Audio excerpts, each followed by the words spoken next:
If you're tired of corporate media bowing to fascists and fundamentalists, check out The Collective. It's a grassroots, creator-owned platform for people who believe in liberation, not empire. At The Collective, you'll find fiery essays, sharp satire, and thought-provoking articles from today's boldest, justice-minded writers. Plus, you'll get real tools to create change, like scripts to contact your congresspeople, guides to push back locally, and a nationwide directory of Black and queer-owned businesses. Use promo code RADICALLOVE for 10% off a yearly subscription. That's a savings of 20% off the monthly price.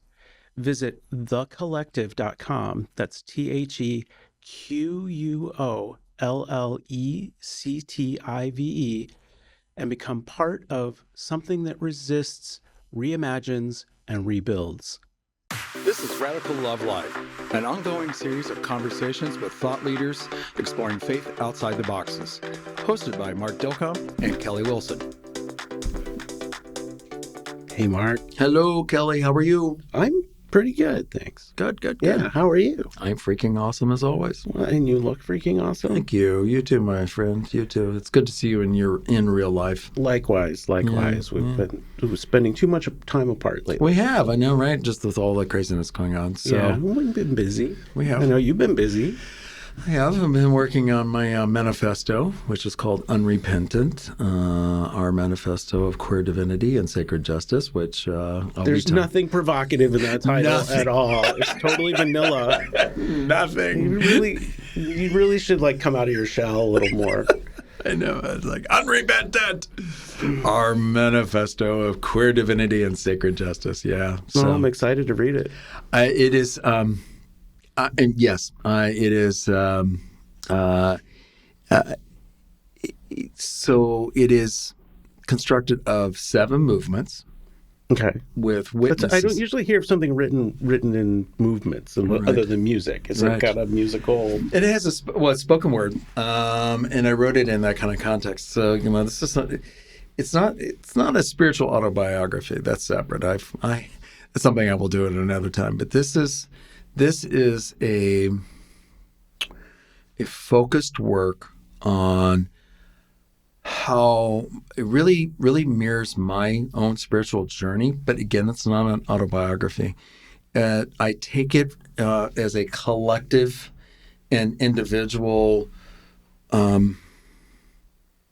movement through how queer folks are specifically harmed in the Christian church. Okay.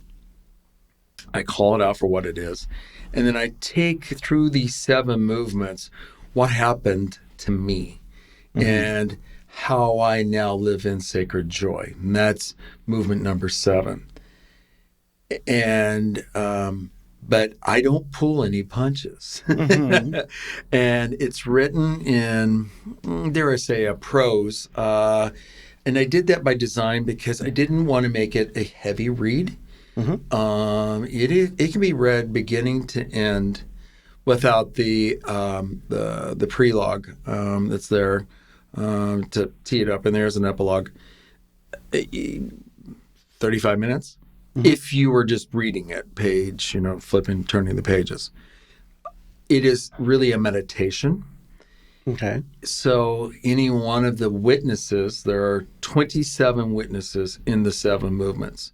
So, for example, the first one is about our wounding, and there are 4 witnesses in there. And is that, but when you say witness in this case, it's not a person. It is, I'm witnessing. witnessing. You are giving a witness. It's like witness. you are I'm giving witness. offering testimony or something. Yeah. So now that I said that, I will give you an example, since we're going to dive down there. Hello, listeners, by the way. So movement 1 is called The Lie in the Wound. Okay. Witness 1, spiritual violence and sacred wounds. We are told it is our God's love poured out for us, but the love is forged in iron, shaped into chains, hung heavy around our necks by those who claim our God. We are in the pews, eyes lifting to stained glass skies, hearts aching to belong. Instead of blessing, we are branded. Instead of bread, we are fed poison. You are wrong. You are broken. Your love is filth. This is the liturgy of otherness. This is the gospel of disgust. We are abused with 6 so-called clobber passages, while denying us the rest of Romans, the grace, the mercy, the truth that nothing can separate us from the love of our God. Let us speak the truth without trembling. This is not holiness. This is violence. This is religious abuse, sanctified in pulpits, sung in contemporary Christian music. We carry the wounds, scars that never ask permission, bruises of the spirit covered by silence and church clothes. But scars are not shame. Scars are stories. Scars are witnesses. Our inflicted wounds will not diminish us. And we, still breathing, stand as sacred testimony. We rise unbroken, our wounds a course of survival. Wow.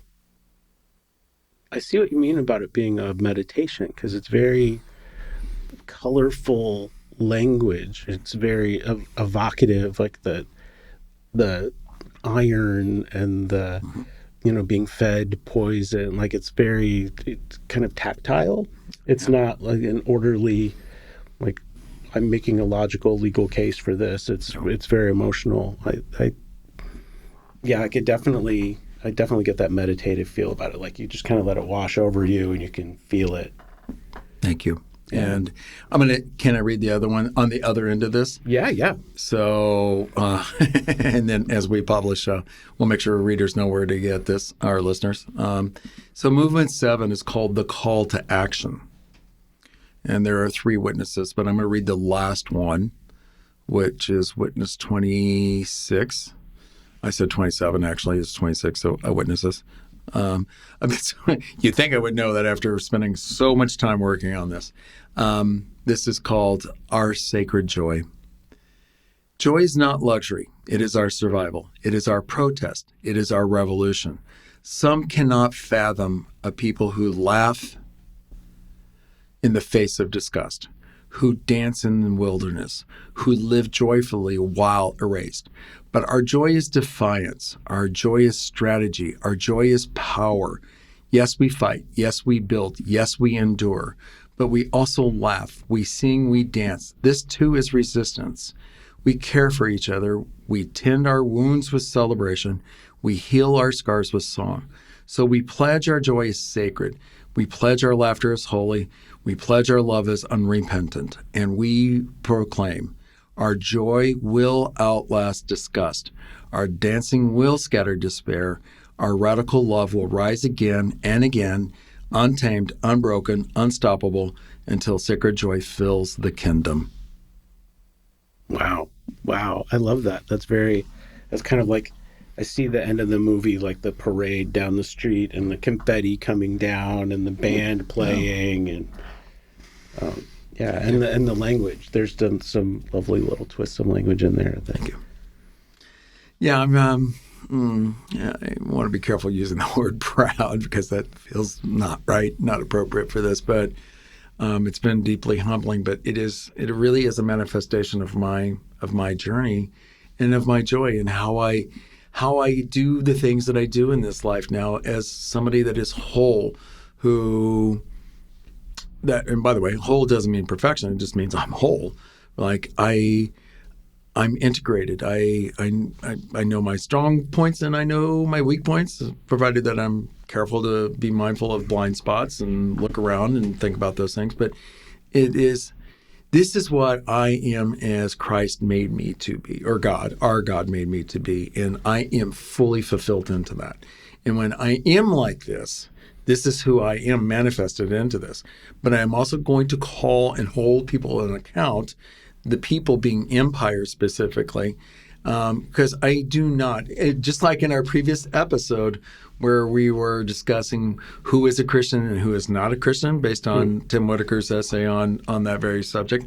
This has made me think a lot about that very thing, because I don't ever in this manifesto say that somebody is not a Christian. Even when you do the things that you do to me or to another queer person, I'm not going to call you out for not being a Christian. What you're doing is not Christ-like, as we agreed there, but I know there is a reconciliation that can be made there. And this is driven a lot by, if not almost all, by empire. Empire and ignorance. Empire being that the thing that is not abstract but is real. We live in empire. You and I are part of the empire in certain ways, right? It is everywhere, and we have to recognize that. We don't we don't want to be a part of the empire. Shit, you are. If you drive a cool car, you are part of that because all of that, the money that we keep, the things that we do, the phones that we have, exactly. It is all of that. Who built this iPhone? Right. Yeah. Right. And I also have in here complicity. I write a witness about being complicit to that very point. I am not getting up on some high horse or some high moral with my and riding that high horse up to some high moral ground and saying, I am immune from this. I am a part of this mess. And that also is leaning into the reality of that. But it's just like we said in an earlier conversation, I have to lean on something that tells me this is my North Star. And my North Star is faith that harms is not faith, and the love that harms is not love.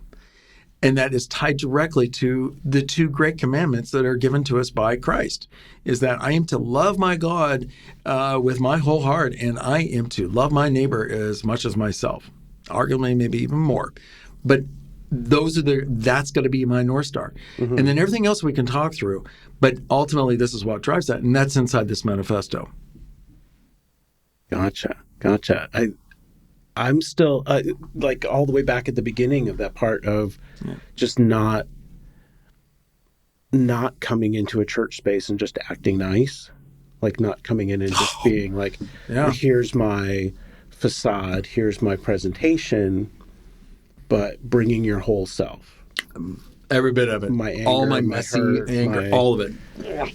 That whole notion of, supposedly Augustine said that a church is it's a hospital. It's not a museum. That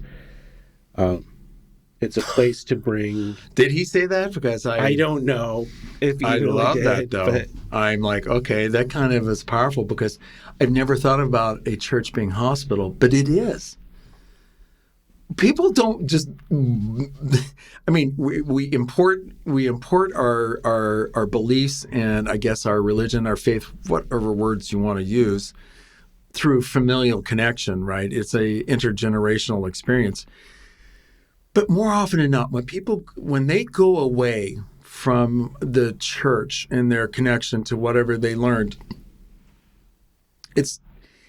there's a lot of reasons, and we certainly don't have the time to unpack that. That could be an entire season in that. And I'm not talking about deconstruction, reconstruction. It's just moral, all of that, and the flawed theologies.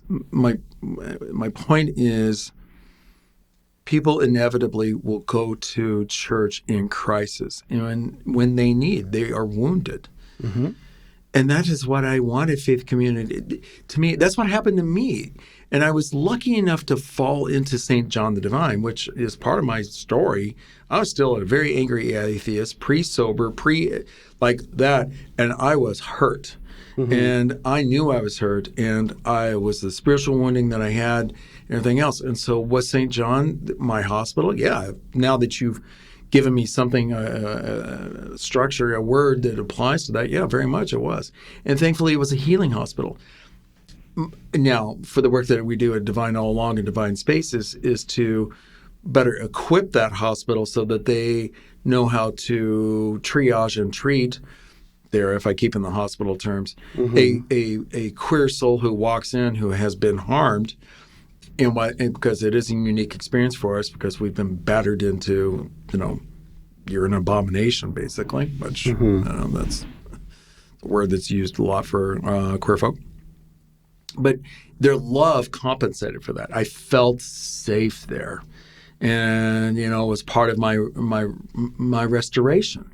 Right? It's all embedded in that. But this, again, the manifesto is why I write that is because this should never have happened in the first place.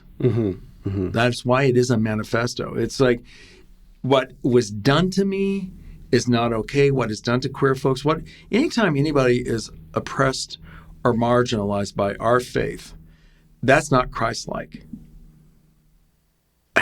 When that's you mentioned that article that Tim wrote that we talked about in the last episode, that one of the things that he gets to at the end of that, when he's talking about churches, Christians being accountable for other Christians, is lament.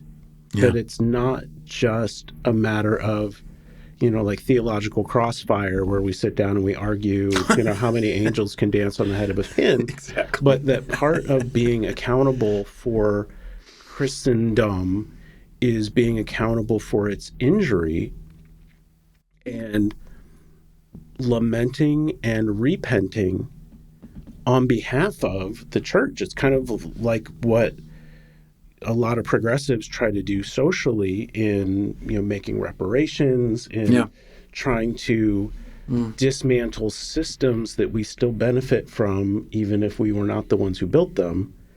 That experience exists in Christendom as well, that we are the products of this system that has hurt a lot of people. And although we inherited the good parts of that tradition, we also inherited the bad parts of that tradition. And they don't go away so easily without hitting them head on.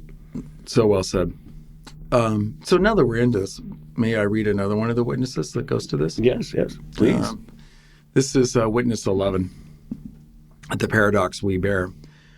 Do not think we are innocent or pious. We are your siblings sitting in the pews, watching online. We preach in the pulpits. We sing the hymns. We take bread and wine from hands that tremble with disgust. We witness baptisms soaked in pity. We hear sermons that name us broken. We know doctrines are sharpened to erase us. We are tied to all of this because we remain inside. This is complicity. This is the paradox we bear, worshiping with empire. Empire is not abstract. It is thrones, governments, shareholder value. But it's also every time we trade truth for comfort, every time we choose silence over justice, every time we shrink love to fit our fear. We are born into empire. We breathe it, we benefit from it, we perpetuate it when we let fear define holiness. This complicity is how fear becomes holy, how control masquerades as faith. And each day the choice is plain. Kneel to fear or stand in radical love. And so we say to shield the vulnerable. Hold on, I got to change page here because I'm reading the entire text. Bear with me. And so we say, technical difficulty flow. And so we say to shield the vulnerable, to speak truth to power, to labor for sacred justice, to carry the fire of eternal hope. Wounded, yet we stay. Exiled, yet we belong. One church still rising. We will not desert our church, even in its darkest seasons. The curse is not our church. The curse are the lies that are spoken in its name. And so we speak, not as supplicants, but as prophets, scarred and unrepentant, not with apologies, but with holy power blazing through our wounds. This is no whisper, this is fire. I like that. Yeah. We're called to be responsible. This goes to the accountability and the lamentation. We're called to be responsible for what we are in our church. And the finger pointing just feels so inadequate. And what good comes from that? It's like, this the theological basis of, faith without works is dead. Mm-hmm. And I really am rooted in that. Like my faith is my work. Talking about it really doesn't mean a lot.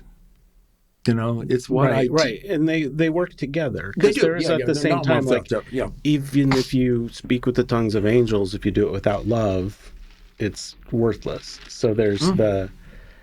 Ooh. Well said. It's it's very well. I stole that from Paul, but that's the great job, Paul. Nice job. Yeah. But yeah, the whole notion of, because there's always the question of like, is it faith or works? Well, it's both. It's both, yeah. I mean, actually, it's both. It's not one without the other. Yeah. You can't do that. Can I read one other one? Yes. This is the prelude, Our God. And it's kind of feisty, so it's one that's going to get me in trouble. And I'm okay. It's not the only one. There are a number in here like, I'll have to be really careful, actually. And I say that with a smile, but I know full well that I'm going to get some hate. We are told our God sits on a throne in the stars, always judging us, a conflicted old man with ultimate authority. But what kind of God is that? Our God is here. Our God is within. Our God is the breath in our lungs, the fire in our bones, the Sophia that cuts through lies with wisdom, the divine feminine who bursts galaxies, the pulse that binds us to one another.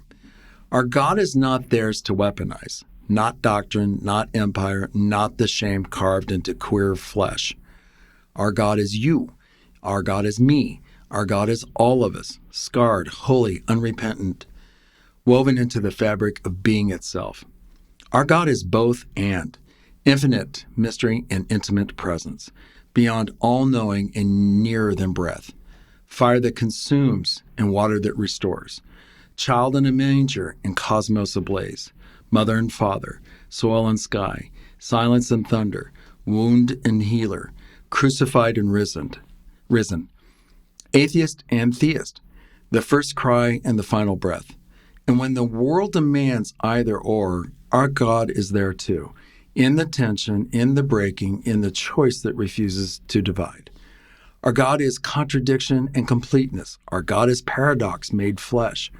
Our God is the condition of existence, the force that carries us whether or not we bow. The current of holiness that no lie can drown. We are not apart from our God. We are our God, dust and divinity, mundane and wonder, holy and human, infinite, indivisible, fierce and belonging, rising in every form, every language, every body.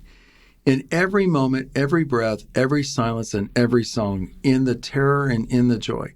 It is what is broken and it is what is whole. Our God is here, everywhere, everything, always. Wow, that's so cosmic. It reminds me of that, that idea of like the cosmic Christ that uses everything. Well, I'm inspired by Richard Rohr on that one, okay. So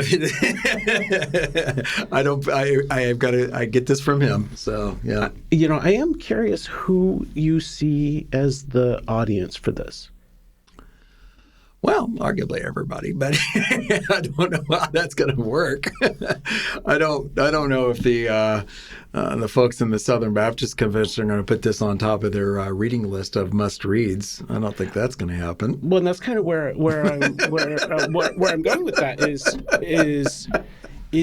I'm curious if you're more preaching to the choir and inspiring those who might be on the cusp of this kind of view of God, or if there is a sort of evangelistic bent to this, to say like, come over here and look at things another way. Yeah. It is that. It's both and. It serves. Okay, well, it is dedicated to, for every soul who suffered religious abuse and violence, for every soul taught to repent for their existence. You are holy. You are the gospel. This rising is yours. Kind of messed that up, but that's who this is dedicated to. Mm-hmm.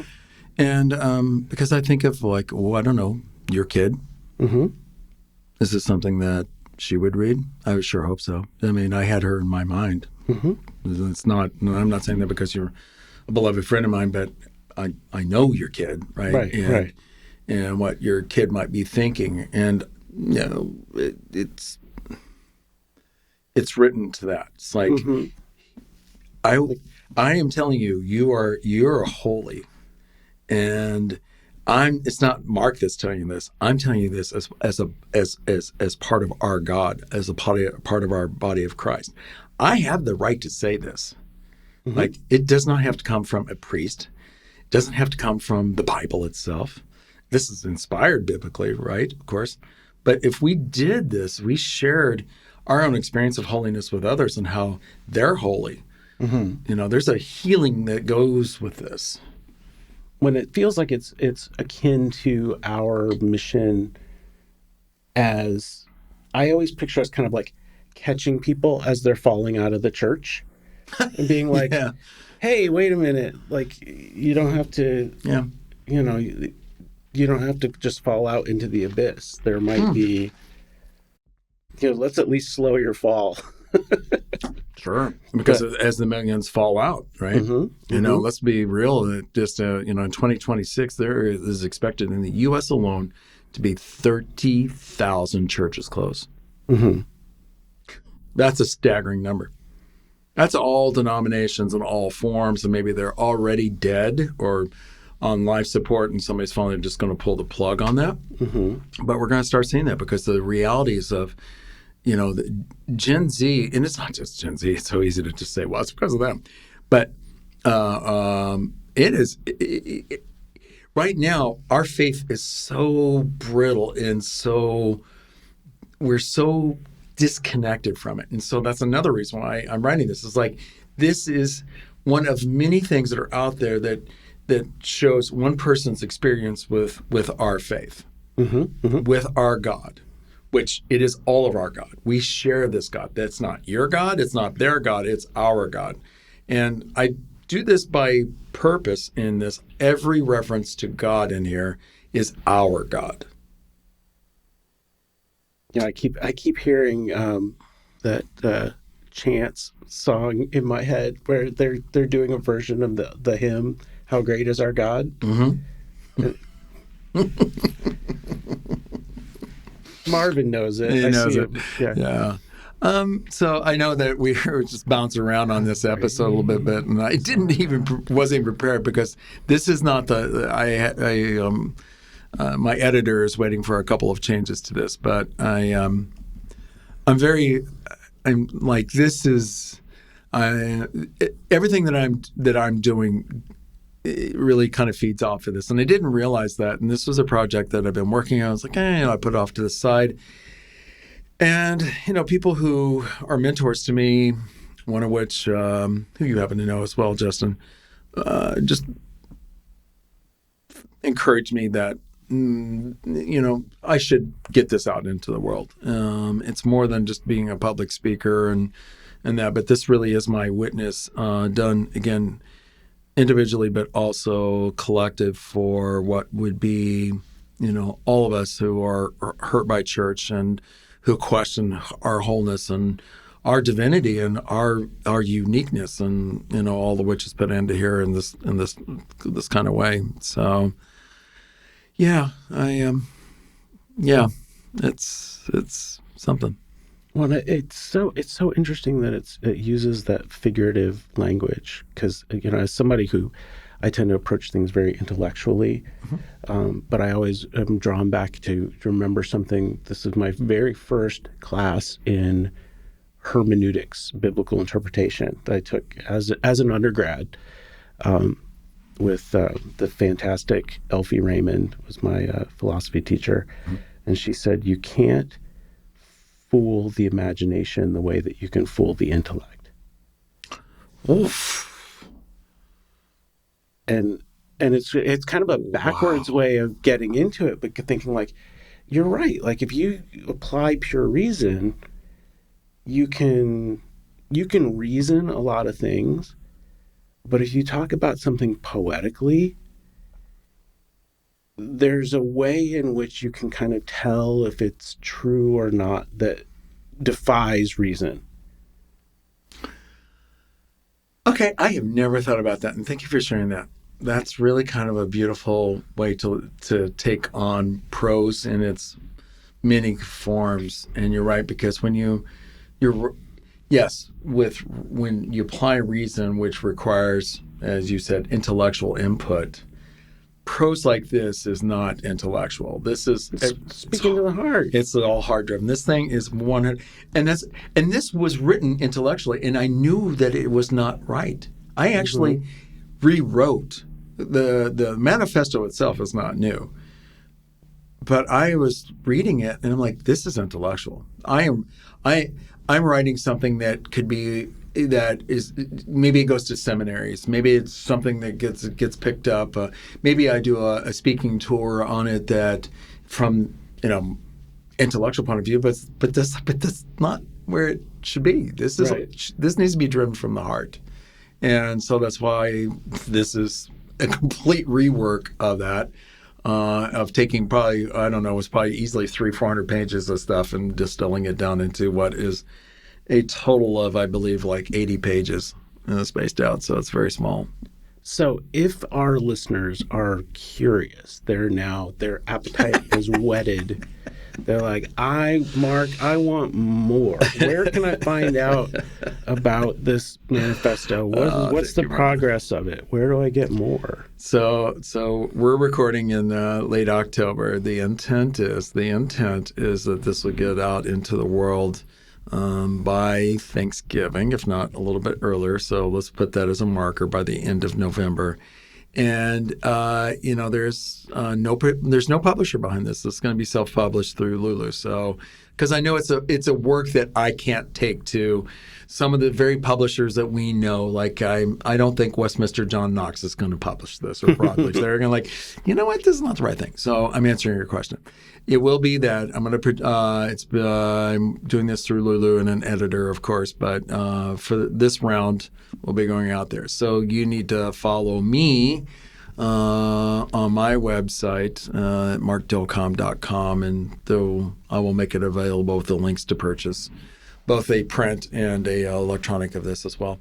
I'm also toying with a couple ideas that I want to do this in audio version as well because it's meant to be spoken.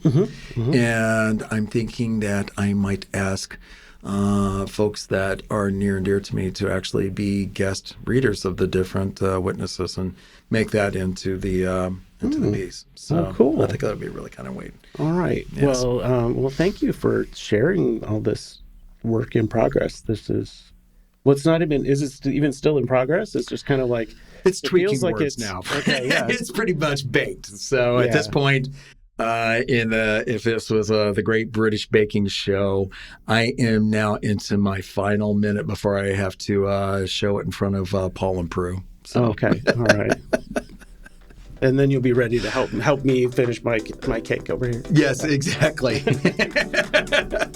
All right. Well, thank you for sharing that, Mark. This has really been great. Yeah. Thanks, Kelly. Thanks for listening to this episode of Radical Love Live, hosted by Mark Dilcom and Kelly Wilson. Recorded at the Bravery Studios in Garfield, New Jersey. All rights reserved. Find our episodes on Spotify, Apple, and YouTube. And check us out at radicallovelive.com, along with our personal websites at markdilcom.com and kellywilson.com. This is Radical Love Live, where we explore faith outside the boxes.